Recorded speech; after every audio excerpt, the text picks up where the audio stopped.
Les bonnes décisions, un podcast de Vincent Posé. Bonjour et bienvenue dans Les Bonnes Décisions, un podcast original de Vincent Posé. C'est moi, 3e épisode de cette 2e saison où je converse avec des personnalités de la Manche et de Normandie. Avec un double objectif, c'est de dresser le portrait de mon invité et puis d'essayer, si possible, de mieux comprendre ce qui l'a poussé à prendre des décisions cruciales dans son parcours.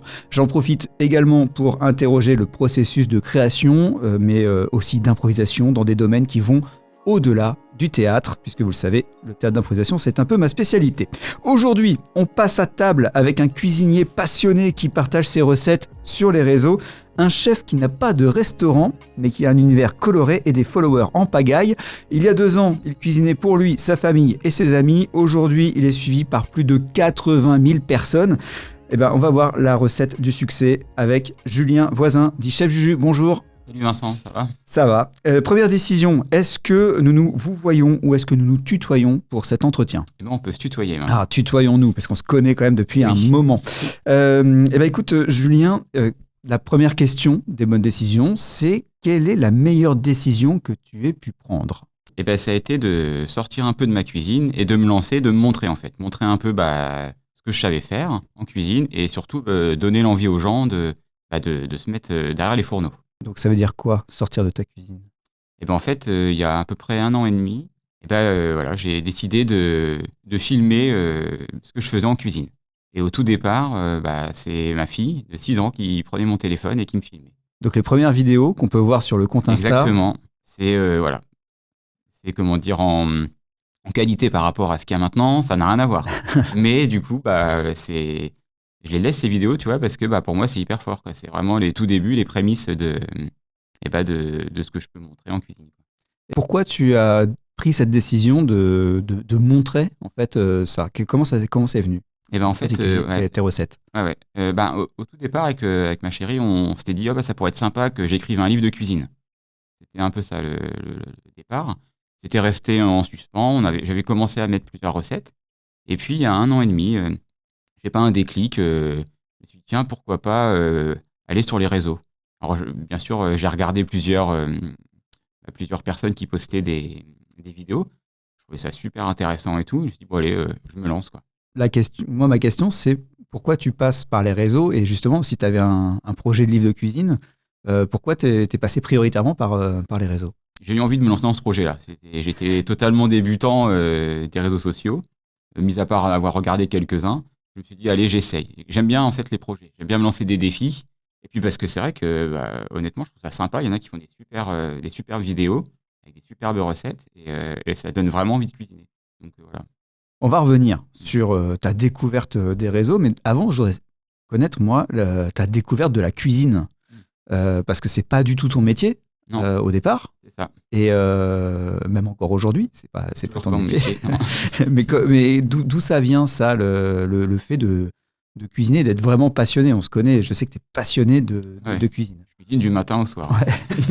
Ouais. et comment c'est venu ? C'est une histoire depuis l'enfance, en fait. Tu vois, déjà, je viens d'une famille où mes parents, ils cuisinaient tout maison. On allait sur le marché, que des produits bruts.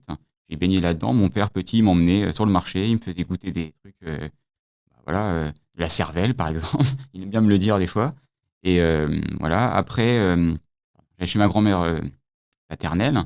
Et je leur faisais des glaces à elle et ses copines. Voilà, j'aime bien faire des glaces pendant qu'ils regardaient Les Feux de l'amour. Voilà.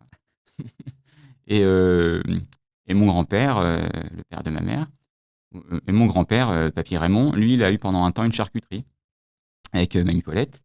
Et moi, je mettais la tenue de charcutier et j'allais cuisiner, j'allais dans le labo et j'apprenais à faire les pâtés. Voilà. En fait, j'ai toujours été baigné dans la cuisine et j'ai toujours aimé ça, en fait. Avec mes parents aussi, on a pas mal voyagé et dans plein de pays. Et j'ai vu plein de cuisines différentes, plein d'odeurs, de couleurs, des fruits, des légumes qu'il n'y a même pas ici.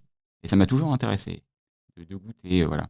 Et après, même plus tard, quand je me suis installé, quand j'ai mon indépendance, je cuisinais, quoi. Je me faisais des bons petits plats. Et même mes potes, ils cuisinaient aussi. Donc en gros, voilà, on a tous été branchés dans la cuisine. Et voilà. Et après, quand je me suis installé avec ma chérie, elle avait des enfants. Et moi, c'était hors de question qu'on mange des mauvaises choses. Et voilà, donc j'avais envie qu'on mange bien, quoi. Voilà. Dans ce parcours-là, une question aussi, c'est vu que tu baignais là-dedans, que tu es passionné, que tu adores ça, qu'est-ce qui fait que tu n'as pas choisi en fait, d'en faire ton métier? Ouais, j'avais vraiment pensé. Voilà, j'ai vraiment hésité. Alors, mon métier, pour info, donc, je suis éducateur spécialisé. Et en fait, dans mon métier, j'arrive à transmettre cette passion de la cuisine, ce savoir-faire, parce que j'ai toujours animé des ateliers cuisine. Parce que pour moi, c'est un support éducatif qui est énorme.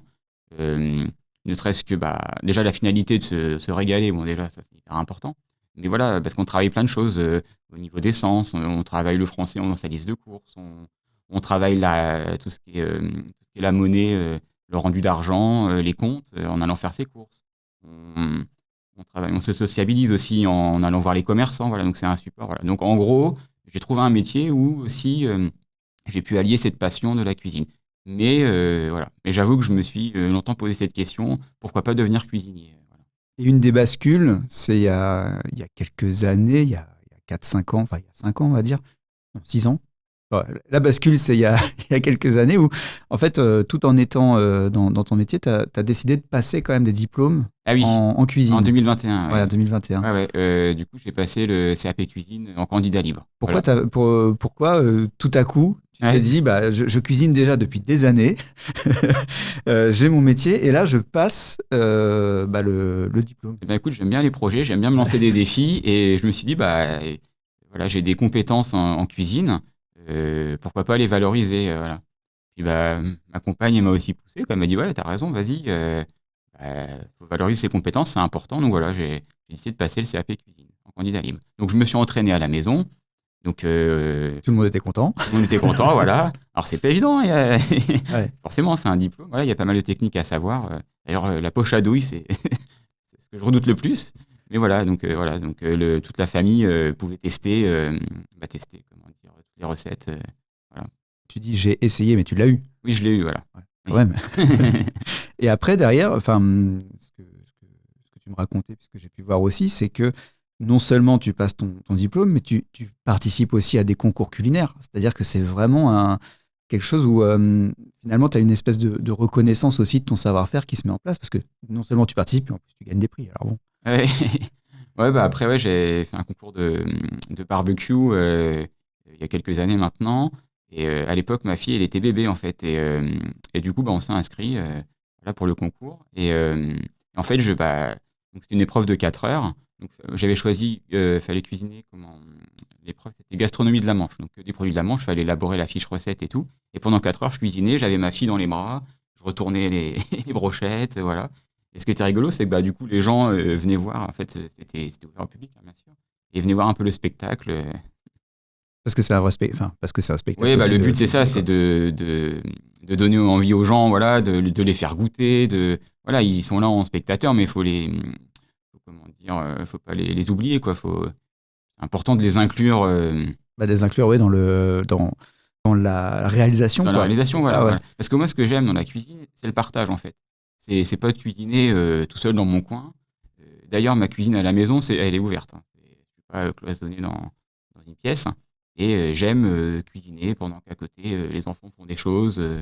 Voilà, sont en train de discuter, faire un jeu. Ouais, c'est la cuisine, elle fait partie de la vie, quoi. Ouais. Toi. Et c'est un peu maintenant, c'est pour ça qu'on voit tous les cuisiniers sur les réseaux, tout ça. Avant, les cuisiniers étaient plutôt enfermés dans leur cuisine. Maintenant, voilà, c'est devenu quelque chose de visible, quoi. Même dans les restaurants aussi, il y a maintenant, de cuisine ouverte, dans la salle, en fait. Ouais, c'est ça. On voit le plat s'élaborer. C'est ce que j'adore. Ouais. Je vais m'asseoir, s'il y a de la place, à la table où je vais pouvoir voir en direct la cuisine. Et apprendre des trucs en plus. Apprendre des trucs. Mais j'adore, en fait. J'adore ça. Mais même quand je rentre dans un restaurant, si je vois la porte de la cuisine ouverte, je peux pas m'empêcher, je regarde, quoi. C'est quelque chose, quoi. Les bonnes décisions de Chef Juju. Vous écoutez toujours les bonnes décisions de Vincent Posé avec aujourd'hui Chef Juju, Julien Voisin. Donc Julien, nous parlions de ta passion pour la cuisine, de ta passion nouvelle pour les réseaux sociaux, puisque les comptes Chef Juju et le site chefjuju.fr, c'est ça ? Ouais, chef-juju.fr. Chef-juju.fr. Depuis 3 mois à peu près. Donc tout ça, vous le retrouvez évidemment en description de l'épisode et puis sur les réseaux aussi. Donc, 80 000 personnes à peu près qui te suivent maintenant. Il y en aura bien sûr beaucoup plus après la diffusion de ce podcast. Mais tu n'y connaissais absolument rien en réseaux sociaux avant de te lancer. Voilà, rien du tout. Rien du tout. Mis à part avoir regardé des vidéos de d'autres personnes. Ouais, t'avais un compte à toi, tu regardais. Voilà. Et encore, Instagram, très peu. Voilà. Mais ouais. Et donc, comment tu passes de rien, zéro, pas de vidéo, rien du tout, à 80 000 personnes en moins d'un an? Ouais, en un an et 3 mois. Un an et 3 mois. Bon. Ouais, en gros. 1 an et 3 mois. Voilà. Ok. Et ouais, grande question. Et je me suis lancé, écoute, alors au tout départ, c'est ma fille qui tenait le téléphone. Alors, par contre, voilà, je précise, tout est filmé avec mon téléphone. Voilà. Et j'ai une perche, voilà, un truc tout simple. Et au départ, c'est ma fille qui tenait le téléphone, et puis moi qui cuisinais. Voilà. Et ça a commencé comme ça. Et on voyait pas ton visage, on voit pas son visage, c'était juste la... Voilà. Alors, dans les vidéos que je fais, alors pour l'instant, en tout cas, voilà, j'ai pas la volonté de montrer mon visage. Voilà, j'ai envie de montrer voilà, ce que je fais, mes mains, et voilà. Je me concentre plus sur le produit, sur la réalisation de la recette. Voilà. T'as de la voix off. Et je mets de la voix off. Oui, je m'enregistre aussi. Ouais. Et, ou des fois, je mets de la musique, en fait. Ça dépend aussi. Ça dépend de la vidéo, de la recette, de mon envie du moment. Voilà. Alors comment, parce que là aussi, il y a une espèce de recette sur les réseaux. C'est-à-dire que tu arrives, tu ne connais rien. Comment, déjà au début, est-ce que tu as un objectif? Bah oui, au début, quand tu as 300, 400, 500 personnes qui ont vu ta vidéo, parce qu'on s'y prend, ce petit jeu-là des vues, quoi. Et bah du coup, voilà. 300, 400, tu dis, ouais, trop bien, voilà, bah, ça a intéressé des gens et tout. Et c'est pareil au tout départ, je postais des recettes, et quand ma chérie, elle allait chercher notre fille à l'école et tout, il y avait des parents d'élèves qui disaient, bah alors le hachis, pas mal, hein, il avait l'air bon et tout. Voilà, ça a commencé comme ça, en fait. Et au tout départ, sur mon compte Instagram, j'avais 200 followers, quoi. Et après, ce que je me suis dit aussi, c'est ce que je poste sur Instagram, j'ai envie aussi de la mettre sur les autres réseaux. Donc je suis présent sur tous les autres réseaux. Voilà. Donc au début, tu te fais prendre un petit peu à ce jeu d'avoir des vues, mais comment tu développes ça? Parce que vu que tu n'es pas community manager, tu connais pas l'univers des réseaux. Donc qu'est-ce que tu as mis en place, ou c'est quoi les conseils, on va dire, quelqu'un qui veut se lancer, alors pas sur de la cuisine, hein, il est déjà là, d'accord, mais sur autre chose, j'ai une passion et tout, c'est quoi les conseils que tu pourrais donner? Déjà, il faut de la patience, faut aussi faut persévérer, et il faut bien étudier, il faut se renseigner. Moi, j'y connaissais rien, donc j'ai été lire pas mal d'articles, de choses, voilà. J'ai été regarder aussi ce que faisaient les autres, voilà, pour comprendre certains codes, mais ça prend du temps, on peut pas, voilà. Bon, moi, ça a été un peu plus d'1 an. Alors, des fois, je me suis dit, bon, qu'est-ce que je fais? C'est compliqué, je comprends pas, c'est galère et tout. En fait, non, des fois, il faut se remotiver. Voilà. Donc, quand on a un projet, un objectif, faut le garder. Et voilà, faut prendre son temps. Il y a un élément aussi, c'est la régularité. Exactement. Ouais, c'est ça. Parce que là, au moment où on enregistre aujourd'hui, il y a un peu plus de 300 publications, quoi. Ouais, c'est ça. Ouais. Ah, par contre, oui, je publie pas mal. C'est devenu à la maison, voilà. Alors par contre, ce que je publie, c'est des choses qu'on mange à la maison qui plaisent aux enfants. Je fais pas mes recettes juste pour les réseaux, quoi. Je propose des vraies recettes et qui sont accessibles à tous. Mais voilà, j'ai pas mon studio pour enregistrer. C'est sur la table de la cuisine, c'est sur le bar de la cuisine. Voilà, c'est des vraies choses, des vrais, voilà. C'est ce que tu disais tout à l'heure, c'est-à-dire que la cuisine pour toi, elle est intégrée à la vie. C'est ça. Et finalement, tes vidéos, elles sont intégrées aussi à la vie. C'est-à-dire que tu es en train de faire ta recette et tu filmes au fur et à mesure la recette, quoi. C'est ça. Donc il y a un côté, c'est authentique, quoi. Ouais, c'est ça. C'est là, c'est aujourd'hui, c'est ça, c'est ce qu'on mange. C'est exactement ça, voilà. Et là-dessus, voilà, ça reste des valeurs où je ne veux pas déroger, quoi. Je veux du vrai, en fait, tu vois. Ouais. Du simple, du gourmand, voilà. Alors, il y a aussi une part d'improvisation, hein, même beaucoup en cuisine. Parce que les meilleures recettes que j'ai sorties, des fois, c'est comment dire, en ouvrant les placards, le frigo, voilà, me dire, bon, il y a ça, et voilà. Par exemple, récemment, tu vois, j'avais du filet mignon dans mon frigo. Tiens, qu'est-ce que je vais faire comme sauce? Et je sais qu'avec le poulet, il y a une sauce qui est très bonne, ça s'appelle la sauce Gaston Gérard, une sauce dijonnaise. Et je me suis dit, tu vois, je vais tester le filet mignon à la Gaston Gérard, tu vois. Et en fait, ça a carrément bien marché. J'ai eu beaucoup de retours. Même Femme Actuelle m'a fait un clin d'œil, a publié ma recette en me citant, en envoyant les gens sur mon compte Instagram et tout ça, quoi. Donc ça, c'était de l'improvisation, voilà, en cuisine. Et personne ne l'avait fait alors toi. Et personne ne l'avait fait. C'est ça. Incroyable. Incroyable. Parce que ça, c'est dur. Ouais. Il y a beaucoup de recettes, en fait, de créer, d'inventer. Alors, j'invente pas tout, hein. C'est sûr que des fois, on prend des bases et après, on les agrémente comme on veut. On peut rajouter la petite épice qui va faire la différence. Ou voilà. Mais moi, j'aime bien cuisiner aussi la cuisine du monde. Tu vois, les épices, ça me plaît bien, ça. Ouais, c'est ce que tu racontais aussi par rapport à ton parcours, les voyages, les senteurs, etc. Donc en fait, ta cuisine, elle a des bases, on va dire, simples, et après tu l'agrémentes avec des senteurs, avec des goûts, avec des épices, avec des choses que toi qui sont dans ton histoire en fait. Ouais, c'est ça. Et puis je suis intéressé vraiment par toutes les cuisines du monde, quoi. Tous les pays, voilà. Mais j'aime aussi cuisiner la viande, les légumes. J'aime aussi faire des plats végétariens. Voilà, je m'intéresse à tout. Le sans gluten, tout est intéressant en fait. J'aime bien que ça puisse toucher tout le monde en fait. Donc ça veut dire que dans les publications, dans les recettes qu'il y a en vidéo, il y en a pour tous les goûts aussi. C'est ça, c'est pour tout le monde. Alors c'est vrai que quand je me suis renseigné un peu sur les influenceurs en cuisine, les blogueurs, il y en a qui vont se spécialiser, tu vois, dans des recettes plutôt végétariennes, d'autres plutôt street food, voilà. Moi, je n'avais pas envie en fait. Je me suis posé la question, je me suis dit non, je reste vraiment sur l'ensemble de la cuisine en fait. Voilà. Je voulais pas me spécialiser. Mais après, un des axes quand même dans tes recettes, c'est que c'est accessible à tout le monde. C'est-à-dire que t'as pas besoin d'ingrédients très compliqués pour faire les recettes. Ou alors, quand il y en a, je propose une alternative, tu vois. C'est vrai que des fois, quand il y a pas mal d'épices, dans des plats indiens par exemple, voilà, alors j'essaie de les simplifier ou de proposer une alternative plus simple. Mais non, c'est ça. Ce que je propose, c'est de la cuisine simple, accessible à tous, avec une finalité, c'est de se régaler, tu vois. Justement, là, tu parlais aussi, là on parle peut-être en stratégie de réseau. Donc, si je comprends bien, au départ, tu te laisses gagner par le côté « Ah tiens, c'est cool, il y a des gens qui regardent », donc tu partages, t'es content, puis après tu vois, tu essaies de regarder comment tu peux aller plus loin et toucher encore plus de gens. Mais tu gardes ton fil en disant « Je reste généraliste ». C'est ça. Mais il y a quand même des valeurs qui sont là, qui sont le côté authentique, le côté cuisine accessible. Alors que tu disais, effectivement, c'est une autre stratégie dans les réseaux, c'est de se mettre de faire de la niche, en fait, d'être sur un truc spécifique. Donc toi, tu fais le choix de rester toi-même. Ouais. et finalement, là, aujourd'hui, au moment où on enregistre 80 000 personnes, 80 000 abonnés, j'ai pas regardé en nombre de vues, mais ça doit être assez énorme, je crois. Oui, oui. Tu sais à peu près où là, non, après, ce qui a été fou, c'est des fois sur des vidéos de faire 1 million, même plus d'1 million. Ça, c'est fou, ça. Là où j'ai pas mal d'abonnés, c'est sur Facebook, en fait. J'ai une page Facebook, et voilà. Là, aujourd'hui, il y a 64 000 abonnés. Ouais, c'est ça. Sur Facebook. Ouais. Et là, justement, moi, je te pose la question, justement, en structuration, c'est-à-dire que tu dis que c'est intégré maintenant dans ta vie, on va dire, dans ta vie de cuisine. Hop, tu sors le téléphone, ou ta fille prend le téléphone, tac, voilà. C'est quoi le plan pour la suite, si tu as un plan pour la suite? Pour la suite, déjà, là, je suis en train de partir sur le projet de mon site internet. Ouais. Donc, il y a d'une part les réseaux, tu vois, se filmer. Et en fait, c'est un ami, Adrien, qui est venu à Noël dernier. Et lui, il est dans l'informatique, il est programmeur. Il m'a dit, non, mais attends, c'est super et tout, t'es sur les réseaux, mais crée ton site, quoi.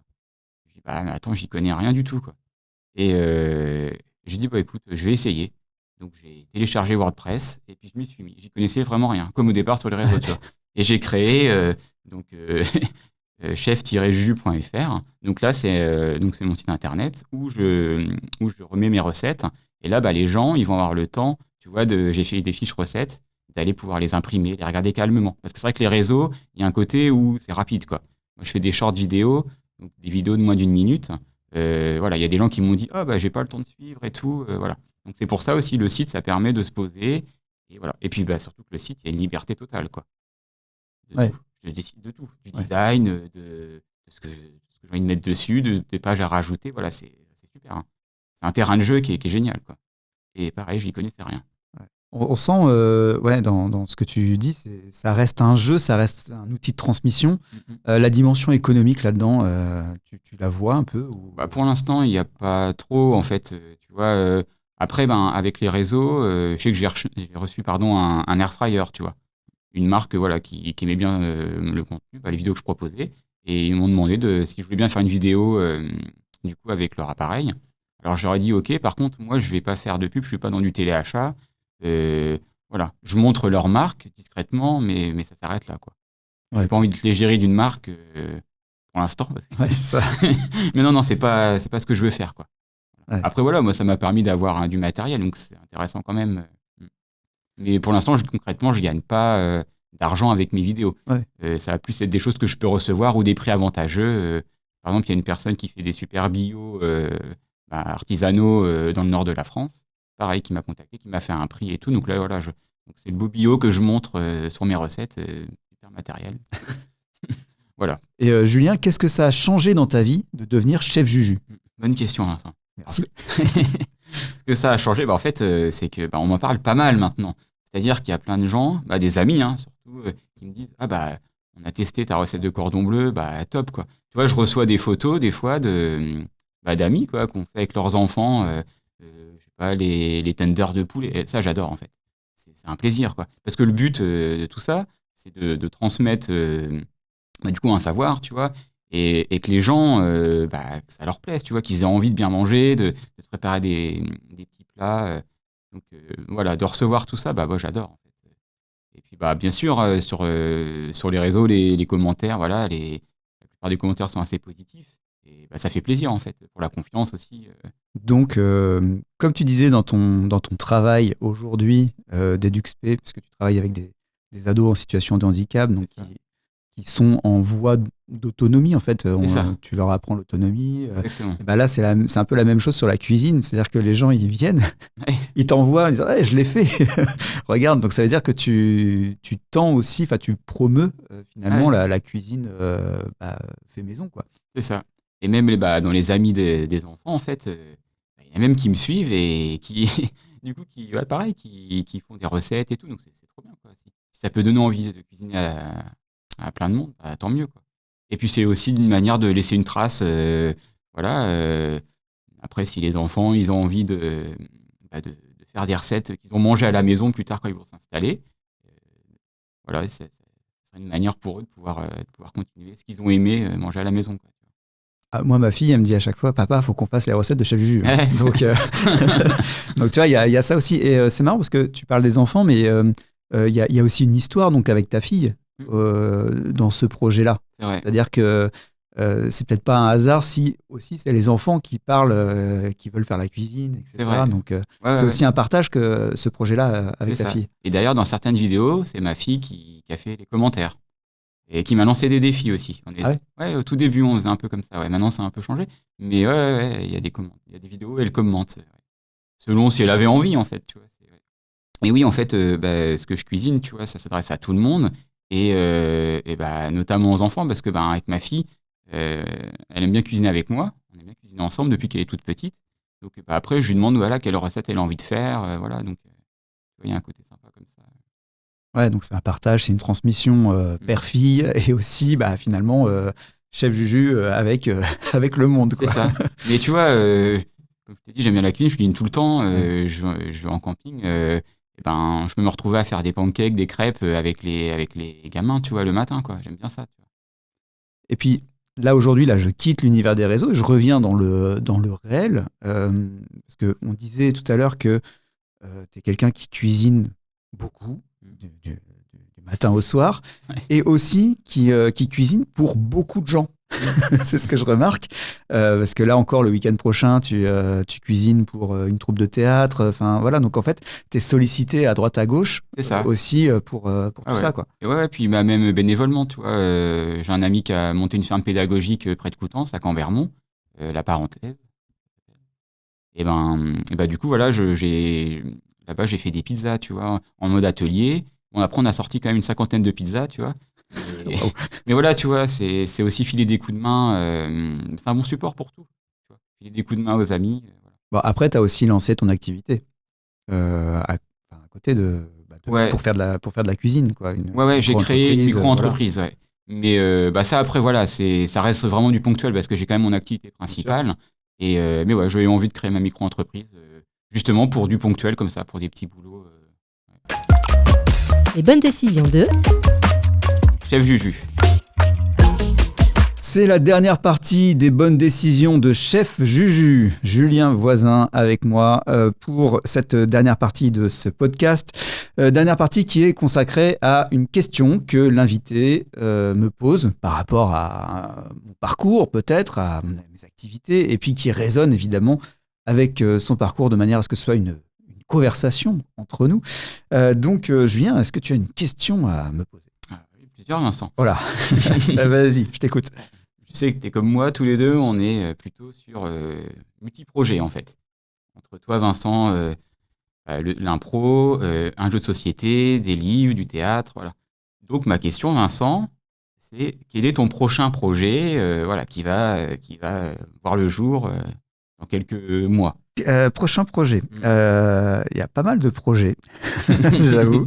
Voir le jour, je ne sais pas. Je suis aujourd'hui dans un questionnement par rapport à ce que je peux faire.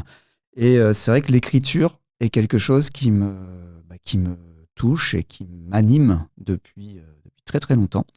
Et aujourd'hui, en fait, là, là au moment où on se parle, j'ai bouclé la première version d'un roman qui s'appellera Météorite, au pluriel.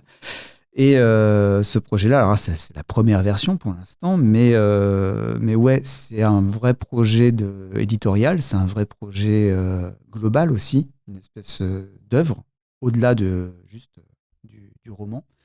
Et c'est un projet que peut-être, ouais, j'ai envie de mener jusqu'au bout, c'est-à-dire aller jusqu'à avoir un éditeur, enfin que ça sorte réellement.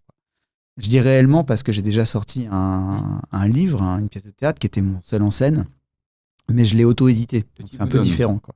Comment ? Petit bout d'homme ? Ouais, Petit bout d'homme au pluriel. Au pluriel. Au pluriel, ouais. C'est le titre qui a été mis en scène aussi. Ouais, que j'ai mis en scène. J'ai vu au théâtre. Ouais, que j'ai joué au théâtre de Saint-Lô, que j'ai joué aussi à Coutances. Et donc c'était un seul en scène avec un musicien qui s'appelle Adrien Leprêtre de Samba de la Muerte qui était là et qui a construit aussi la partie sonore de ce projet-là. Mais là, Météorite, c'est un vrai projet de roman que j'aimerais faire aboutir. Okay. Mais c'est super compliqué parce que, pour le coup, j'ai plus envie de faire tout seul. Parce que, dans tout mon parcours, j'ai toujours tout fait quasiment tout seul. C'est-à-dire alors pour ton livre ? Ah oui, ce serait de trouver l'éditeur. Ouais, trouver un éditeur, okay. Mais aussi parce que d'avoir un éditeur, mais comme dans le monde de l'audiovisuel, d'avoir un producteur ou une productrice, c'est quelqu'un qui va questionner le projet, qui va le faire avancer, qui va lui donner peut-être qui va permettre d'avoir du recul aussi sur l'œuvre et qui permet d'en faire véritablement une œuvre. Aujourd'hui, je suis dans une phase, au moment où on enregistre, je suis dans une phase où j'ai déposé une matière brute, on va dire, qui est lisible, qui est organisée, mais qui est peut-être même trop brute pour l'instant. Il va falloir trouver un décalage. Et pour trouver ce décalage, il faut dialoguer avec quelqu'un dont c'est le métier. Okay. Voilà. Donc c'est un peu ça, moi, mon projet éditorial, en tout cas, de roman. Donc après, je ne sais pas toi, justement, parce qu'on parle de livres. Tu as le projet de livre de cuisine qui était le projet initial. Mais aujourd'hui, ça en est où ça ? Parce que tu as les réseaux et tout ça, mais derrière... Figure-toi que j'y pense. Non. Voilà. J'ai pas le temps tout de suite. Ouais. Là, je me concentre sur les réseaux et surtout sur alimenter mon site, tu vois, en recettes. Ouais. Je crois que j'en ai rentré 90 à peu près. Et j'en ai encore plein à rentrer. Parce que c'est un boulot de faire ça. Et voilà, je me concentre là-dessus. Et après, je pense sûrement sortir un livre. Voilà. Et toi, tu ferais comment ? Là, aujourd'hui, tu t'imaginerais comment est-ce que tu le fais tout seul ? Est-ce que tu vas avoir une déjà, je ferai un premier travail d'enquête, tu vois, pour savoir un peu comment ça se passe. J'aime bien aller me renseigner, moi, tu vois, comment créer. Et non, après, je te demanderai d'ailleurs avec la personne qui tu auras trouvé pour éditer ton livre, si elle peut m'aider. Non, mais voilà, j'aime bien discuter avec des gens qui ont ce savoir, voilà. Ouais, c'est. En gros, j'aime bien être accompagné de personnes, voilà. Un autre exemple, tu vois, sur le bricolage, par exemple, j'aime bien bricoler aussi. J'y connaissais rien avant d'avoir ma maison, tu vois. Et par exemple, mon beau-père, il m'a appris pas mal de choses en bricolage. Tu vois. J'aime bien être avec quelqu'un qui connaît, tu vois. Ça donne la confiance aussi, tu vois. Alors, pour préciser, parce qu'on se connaît bien, et tu n'y connaissais rien en bricolage, et vous allez chez Julien, il y a une cabane dans les arbres, il y a une serre qu'il a fabriquée tout seul. Enfin, c'est ouf, quoi. Donc, juste, moi, je suis admiratif parce que tu t'arrives, tu sais pas, tu te renseignes et tu construis seul, quoi. C'est ça. Donc, c'est assez incroyable, quoi, en vrai. Merci. Donc, mais je pense qu'on est tous capables de faire plein de choses, en fait. Tu vois. C'est ce que je disais précédemment, c'est que ce qu'il faut, c'est être assidu, il faut prendre son temps, se renseigner, et il faut persévérer, quoi. Voilà.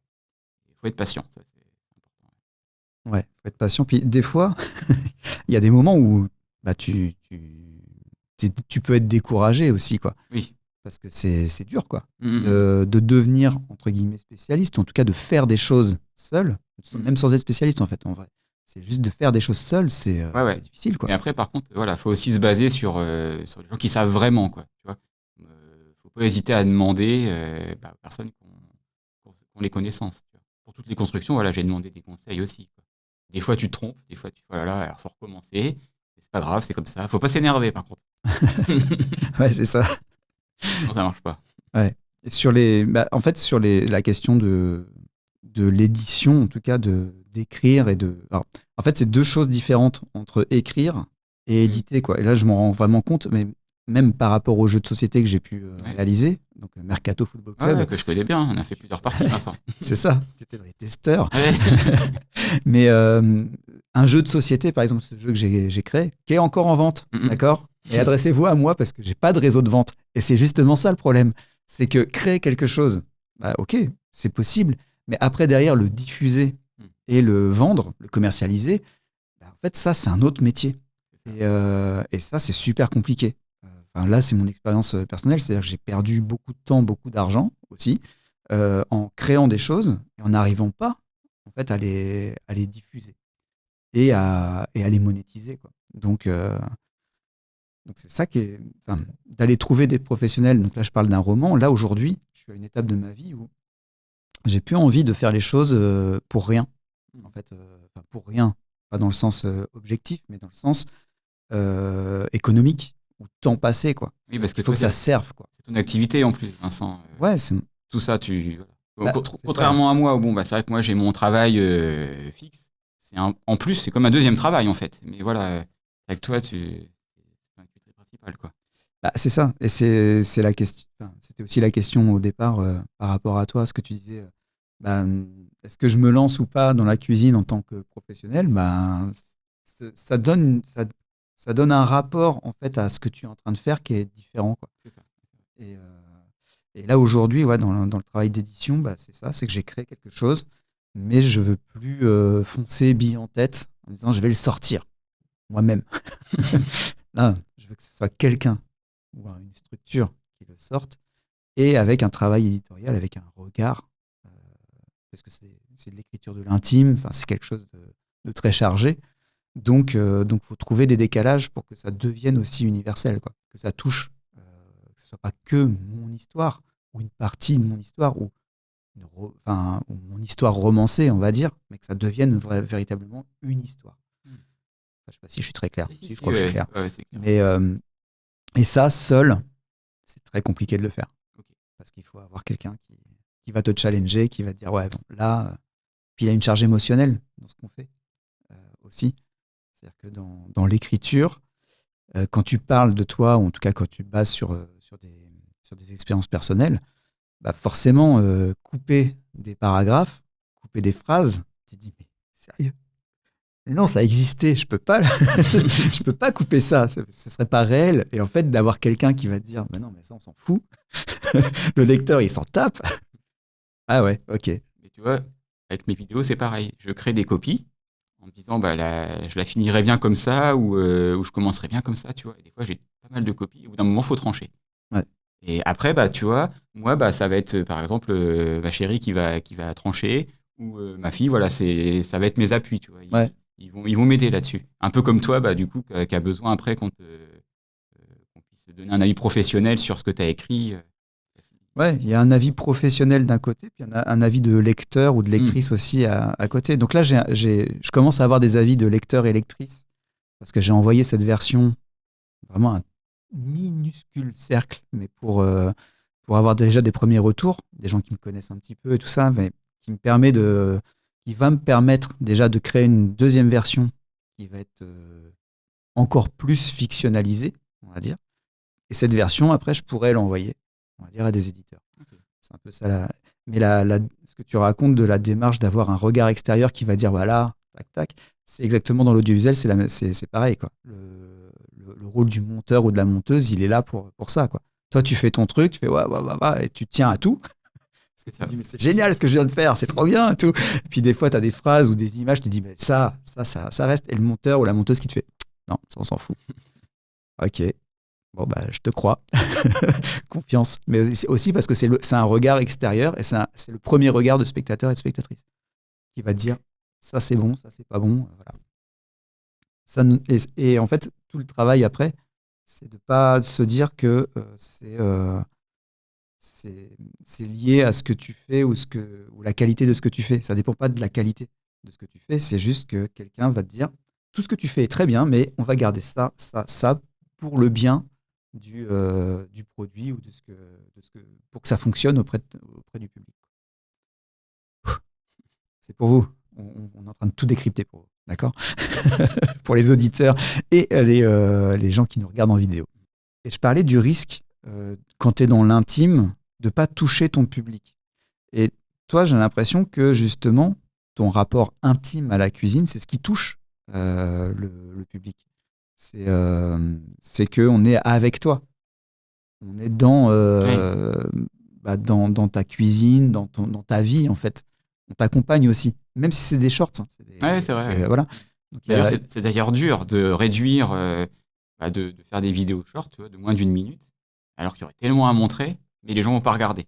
Ouais. Mais pardon, tu disais... Non, mais c'est intéressant, oui, c'est ça, c'est que le moment où tu coupes une viande ou un légume ou machin, tu te dis, tiens, ça c'est joli, ça c'est bien, ça fait partie du travail. En fait, tu le fais, bah non, j'en ai pas besoin dans un short. Mais en montage, mais c'est énorme, le temps. Alors maintenant, je suis habitué, tu vois, je sais quelle scène je veux filmer et tout ça. Mais des fois, ça m'a pris un temps fou, juste pour montrer comment bien couper la carotte, tu vois. Bon, tu peux pas tout montrer, tu vois. Ouais. Il faut que tu montes la coupe dans un sens, et puis après dans l'autre, et puis voilà. En quelques secondes, quoi. Ça pourrait être des shorts de technique à montrer, vrai. quoi.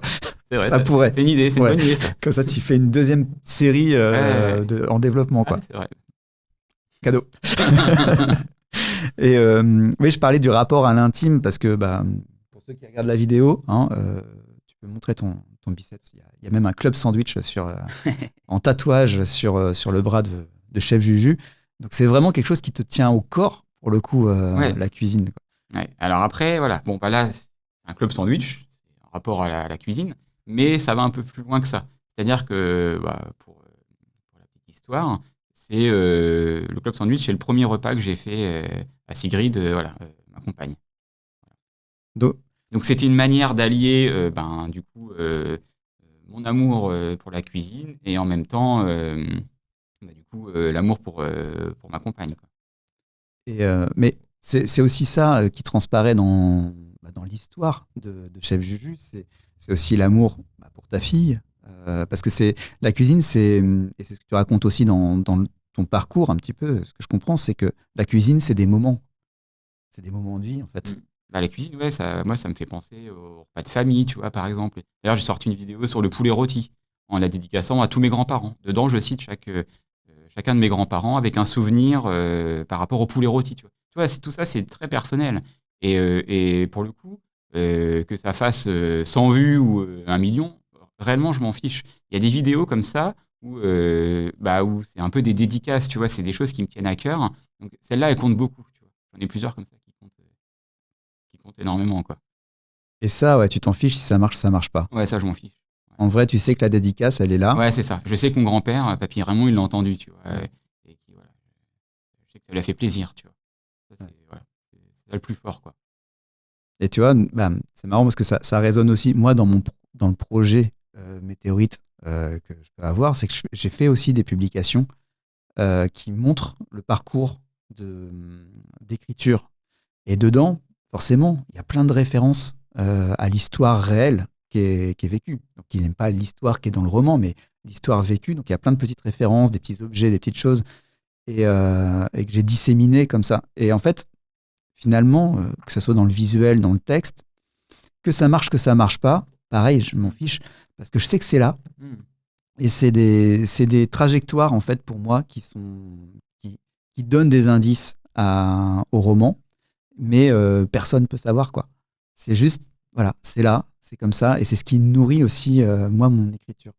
Et je crois que c'est un peu, je te disais que j'étais à une bascule aujourd'hui, c'est que je crois que j'ai fui pendant assez longtemps ça, que ce soit écriture, visuel, enfin le côté œuvre. Et aujourd'hui, je m'y confronte frontalement. Et ça change radicalement. et je suis là aujourd'hui dans ce podcast. Au moment où on enregistre, je suis au début. Enfin, je suis à quelques mois maintenant de ce début. Mais je pense, on verra, quand ça sera diffusé puis plus tard, si ça aboutit à quelque chose. Mais en tout cas, ma vie a changé. Eh ben écoute, Julien, ta vie aussi a changé depuis que tu es devenu chef Juju. C'est ce qu'on a pu entendre dans ce podcast. Merci beaucoup pour ta participation à ce podcast Les Bonnes Décisions, que vous retrouvez sur tous les réseaux sociaux, évidemment, sur YouTube et aussi sur la page de Commune Impro, sur le site de Commune Impro, le site aussi vincentposé.fr. Merci Julien. Vincent, merci à toi, merci beaucoup. C'était un super moment. Et bah pareil. Et puis on se retrouve bientôt, je ne sais pas, pour le coup il n'y a pas de régularité dans les bonnes décisions, mais on se retrouve bientôt avec un nouvel invité qui va nous parler de son parcours.